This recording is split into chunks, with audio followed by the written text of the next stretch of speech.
we have the privilege of getting to work with some wonderful companies and some even more wonderful people behind those companies. And today I'm speaking with Seth Moeller, who is the president of KGA. And their tagline is literally more human, more resources. And I love this tagline because of anything that we're going through with this current crisis that we need to learn is that we need to be more human. And Seth is one of the most intelligent and compassionate and empathetic human beings that I've had the privilege of getting to work with. And so I want him as president and as CEO of a major company to be able to tell us as business leaders how we can be more human in our day-to-day interactions and in dealing with this crisis and in dealing with our employees. So Seth, thank you so much for being here today. Thank you for that very nice and gracious introduction. Pleasure to be here. So we are all in uncharted territory, I think it's safe to say. Very much so. So we're kind of making this up as we go along, but you know, I'm hoping that you can have some real and practical guidance for how we can be dealing with this, because living with the unknown is really hard, right? And we don't know how this is going to play out. So practically speaking, like how can we as business leaders be managing this crisis? Because this is a very human experience that we are all going through right now. Well, I think like many of us, and this has been even true in our organization, KGA, where we're providing behavioral mental health support to our client organizations every day, we reach to those things that we can control. So, I mean, speaking as a leader myself, as a manager myself, right away, I started in the first, this is now 3 weeks ago, grabbing issues like, okay, well, what's our policy going to be? Or what's our work process going to be? Who's on first? What's on second in terms of how we're going to get things done? And I got feedback at the end of the first week when we were all in this new remote environment, which was, hey, Seth, the troops don't see or hear your voice. And it really struck home that while I was absolutely a part of working with senior management to make sure we were making the right decisions to make our service continue to be relevant to our clients, there was a need for me to be present in the company differently than before. And I think the things that you talked about early on in this thing were right. What does it mean to be human? What does it mean to show compassion? And it makes us all stop and realize, and we've been talking about this as a leadership group, what is it that we actually do have control over?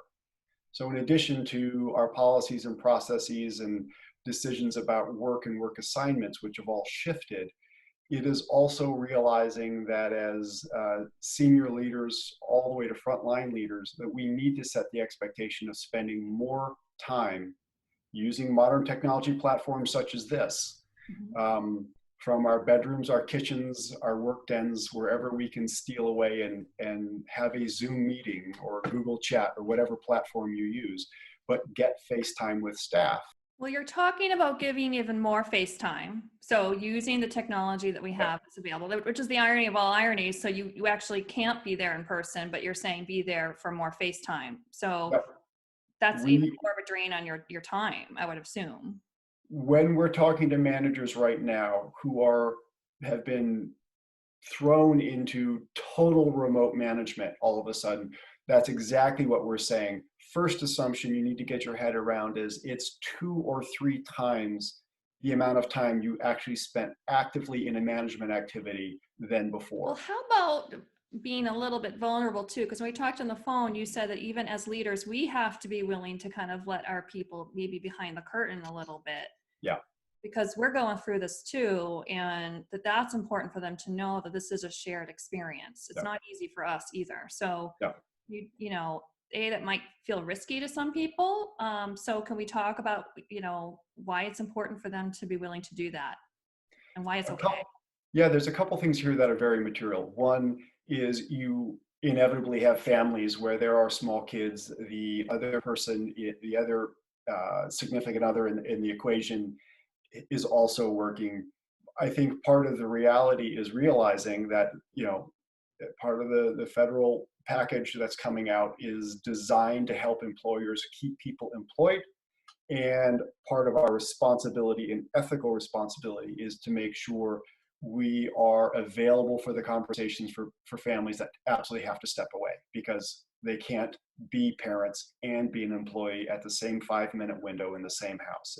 It just doesn't work. I know that a big part of what your company does is offer counseling. Yeah.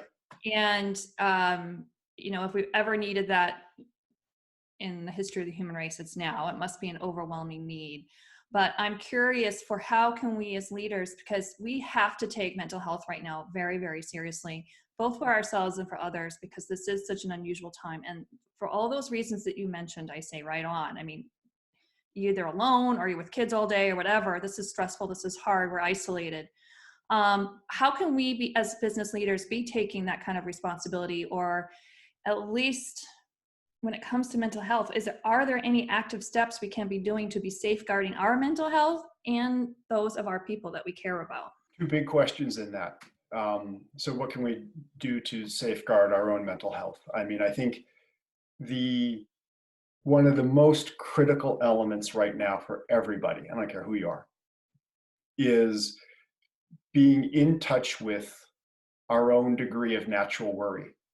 And whether I'm blessed by having extremely capable and experienced behavioral mental health professionals on staff, and what they always talk about is talking with people about self-monitoring when natural worry, which we all have, I'm sitting with it right now, moves to a disruptive experience where I can't move forwards on other critical things like my job, like basic care of my family, normal exchange with my significant other, my spouse, and that those kinds of normal daily tasks and activities in our life are really disrupted because of that worry.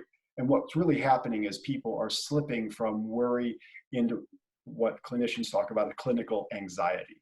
And once that starts to spiral, it's very hard for an individual to manage that back to a safe level of worry on their own. What I would say to every one of us and anybody watching this is just understanding that worry and those mechanisms in our neurological processes that trigger anxiety are in and of themselves human and normal.